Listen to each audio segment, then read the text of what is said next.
প্রিয় দর্শক আসসালামু আলাইকুম। Welcome back to my channel delicious cooking by Tahira. আজকের পর্বে আপনাদেরকে বৃষ্টির দিনে অল্প উপকরণে ঝটপট ইনস্ট্যান্ট নুডলসের পকোড়ার রেসিপি শেয়ার করব। ঝটপট বিকেলের নাস্তায় এই রেসিপিটি তৈরি করে কিন্তু পুরো পরিবারের মন জয় করে নিতে পারবেন। তো চলুন দর্শক রেসিপিটি দেখে নিচ্ছি শুরু থেকে শেষ পর্যন্ত। নুডলসের এই পকোড়াগুলোকে বানানোর জন্য প্রথমে নুডলস সিদ্ধ করে নিতে হবে। ওই জন্য চুলায় একটা পাত্র বসিয়ে দিয়েছি। এরপর আমি এর মধ্যে পর্যাপ্ত পরিমাণ পানি দিয়ে দিচ্ছি।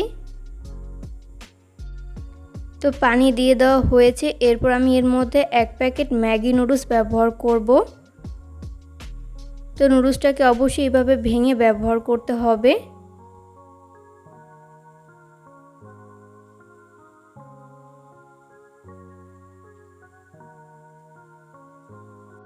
তো এই পর্যায়ে নুডলস দিয়ে দেওয়া হয়েছে। এরপর চুলাটা স্লো মিডিয়ামের মাঝামাঝিতে রেখে এই নুডলস সিদ্ধ করে নিতে হবে। তো এরপর উল্টে পাল্টে খুব ভালো মতো নুডলসগুলোকে মিশিয়ে নিতে হবে।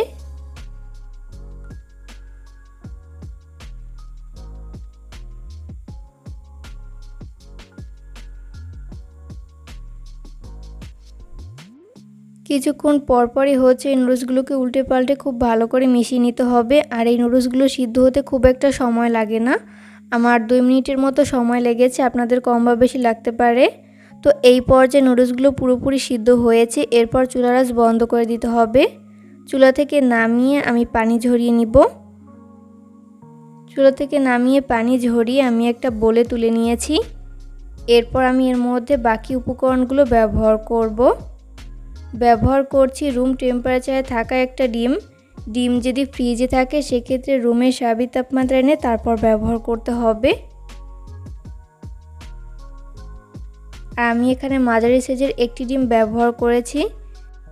এরপর আমি এর মধ্যে 1 প্যাকেট নুডলসের মশলা ব্যবহার করব।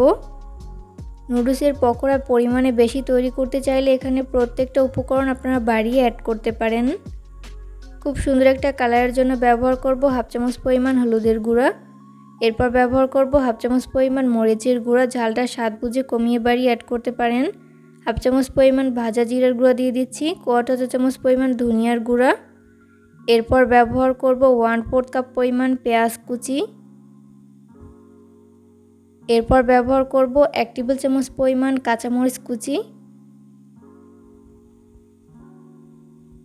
এরপর ব্যবহার করব 1/2 চামচ পরিমাণ চাট মশলা, এখানে অবশ্যই চাট মশলা ব্যবহার করতে হবে। এরপর ব্যবহার করব 3 টেবিল চামচ পরিমাণ কর্নফ্লাওয়ার, এখানে অবশ্যই কর্নফ্লাওয়ার ব্যবহার করতে হবে।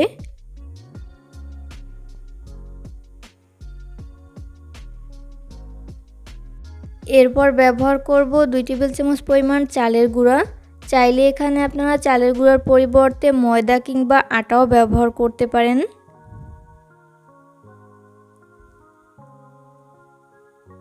এরপর ব্যবহার করব স্বাদমতো লবণ।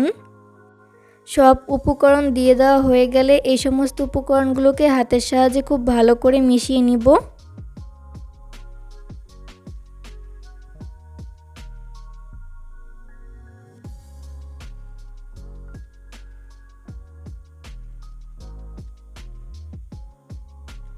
একটু সময় নিয়ে খুব ভালো করে মিশিয়ে নিতে হবে।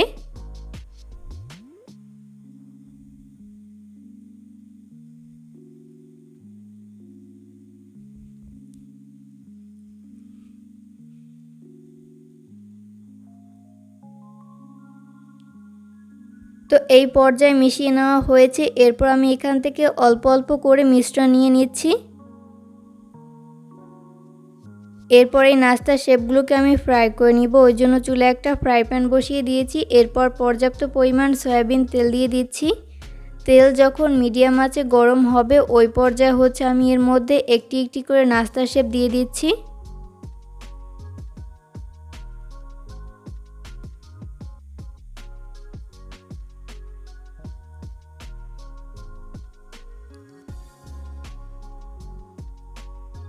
তো সবগুলো নাস্তা শেপ দিয়ে দেওয়া হয়েছে। এরপর চুলাটা স্লো মিডিয়ামের মাঝামাঝিতে রেখে এই নাস্তা শেপগুলোকে ভেজে নিতে হবে, এতে করে দুই পাশ ভালো মতো কুকড হতে পারবে।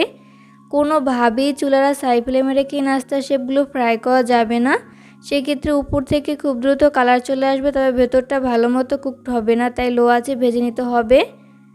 2 মিনিট পর যখন নাস্তাগুলোর এক পাশ ফ্রাই করে নেওয়া হবে, ওই পর্যায়ে আমি উল্টে দিব অপর পাশটি ফ্রাই করে নেওয়ার জন্য।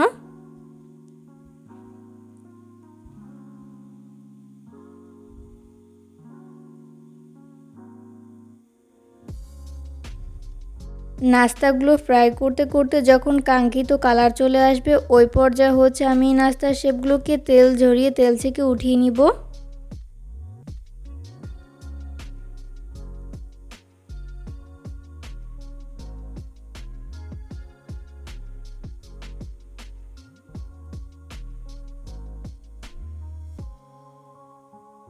নাস্তাগুলোকে উঠিয়ে আমি একটা প্লেটে তুলে নিচ্ছি, দেখতেই পাচ্ছেন।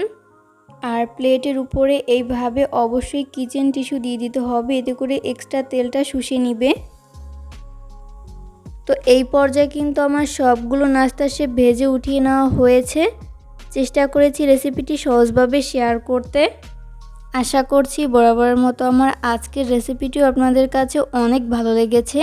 তো আমি একটা নাস্তা শেপ আপনাদের মাঝে ভেঙে শেয়ার করছি, যেটা কতটা পারফেক্ট হয়েছে বাসায় ট্রাই না করলে বুঝতেই পারবেন না। অবশ্যই রেসিপিটিকে ফলো করে ট্রাই করবেন। পরবর্তী ভিডিও দেখার আমন্ত্রণ জানিয়ে আজকের মতো এখানেই বিদায় নিচ্ছি। সবাই অনেক বেশি ভালো থাকবেন। আল্লাহ হাফেজ।